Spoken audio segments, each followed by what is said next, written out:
step backward, turns and walks towards the church. She watches him. 2 shots. Chad has reached the mealy bag ramparts facing camera. In the background, Whit is walking towards the church, and Margareta is coming towards Chad. Chad takes off his helmet and wipes his forehead with the back of his hand. He turns to Margareta. As she reaches him, he glances toward Whit in the distance, and then looks back at her. She answers the unspoken question. Margareta, he's gone to help your wounded. Will they understand? Chad, he'll be surprised. The men will like him now. They know he has weakness. That's the way it is. Margareta, it might be better if they admire him for his strength. Chad, it might be better, but it wouldn't be natural. He looks down at Margareta, shakes her head upset. Margareta, you can't talk of weakness if it's a virtue. It's not. Either a man is good or... He stops. He is too tired to talk to her. He sprints up to look at the sky and then down again. Chad, it's gonna be hot again today, and there are almost 400 dead Zulus out there, Miss Whit. By noon, you should be able to smell them. Okay. By noon, you should be able to smell them.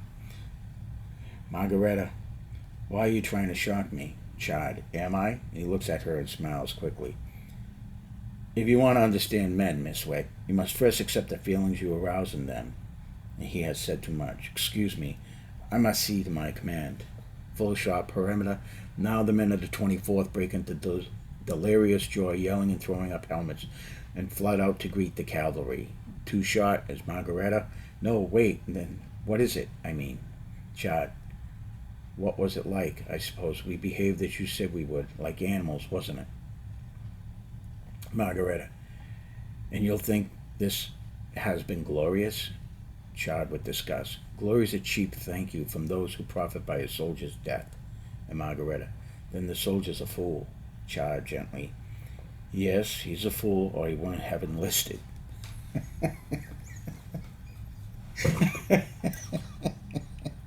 What do you think, guys?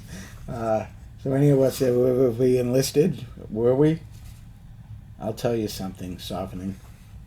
Perhaps man is an animal, Miss Whit, but black or white, what distinguished him from the rest of the jungle here today was his courage, his willingness to give his life. And can you understand that? That he was sacrificing something he cherished. And Margareta, for what? Chad with a short, bitter laugh. For what? Rugstriff will probably become a page in regimental history, Miss Whit. Something to stiffen a recruit's courage, and the next war to which some damn fool will commit us. Margareta, almost crying in bewilderment. Is that all there is to it? Chad, breaking momentarily. Good God, isn't that enough? Then gentler, wanting to understand himself. Now and then all men wonder how much courage they have. And now and then a soldier shows them. Perhaps that's his only purpose. Margareta protesting. No, a man's life should be worth more than that. Chad shaking his head. Not a soldier's life. His country told him the value of when he enlisted. It's a shilling, 1 shilling a day. Yeah, I remember when I enlisted, man, we didn't get much. It was like $200 a month. No, it was $200 every 2 weeks, so it's $400 a month. He slowly raises his hand to the peak of his helmet, turns away from her, and begins to walk down head towards the soldiers. Margareta stands quiet, still watching him, and then on impulse she follows him. Over the scene we hear the beginning of the narrator's voice as the camera moves back to show the battle-torn setting of Rugstriff. The length of time it will have taken to read this scene should indicate clearly enough why it was necessary and ultimately to remove it. Left intact, it would have added perhaps 5 minutes or more to the film's running time. The weakness of the material lies not just in the overlength, but also in the fact that it is too on the nose, spelling out a moral paradox of humanist message which is already implicit in the preceding drama. To have a lengthy dialogue at this point, after the unexpected tensions of the Zulu's sudden appearance and their neck-prickling salute, and at the moment when many in the audience would already be reaching for their coats, would surely have invited disaster. Whoever made the decision to axe this scene, whether it be Enfield, Baker, editor John Jimson, or Preble himself, may well have saved the entire picture. That's interesting, huh, guys? So, Uh, the making of the epic movie Sheldon Hall, forwarded by John Barry.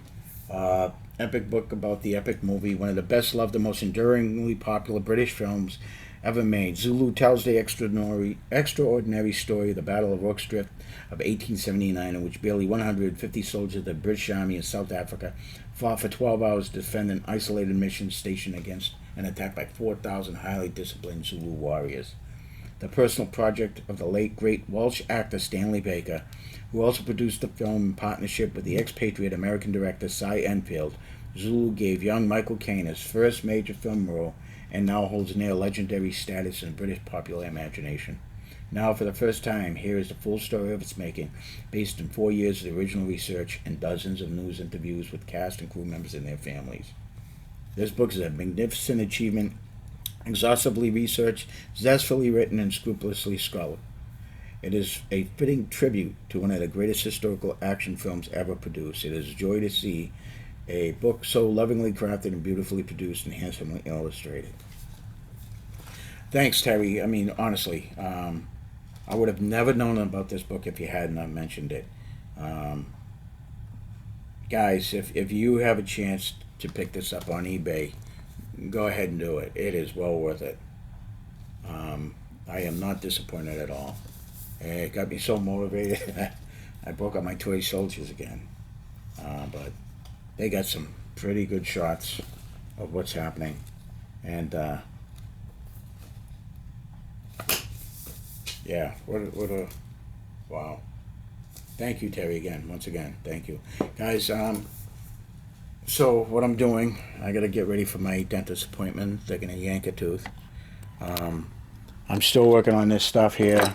I've been working a lot, trying to finish up this artillery, get these artillery done. Throwing up the cavalry's coming together. Here's my Highlander right there. So just put him together. So he's pretty cool. So I'm working on him too.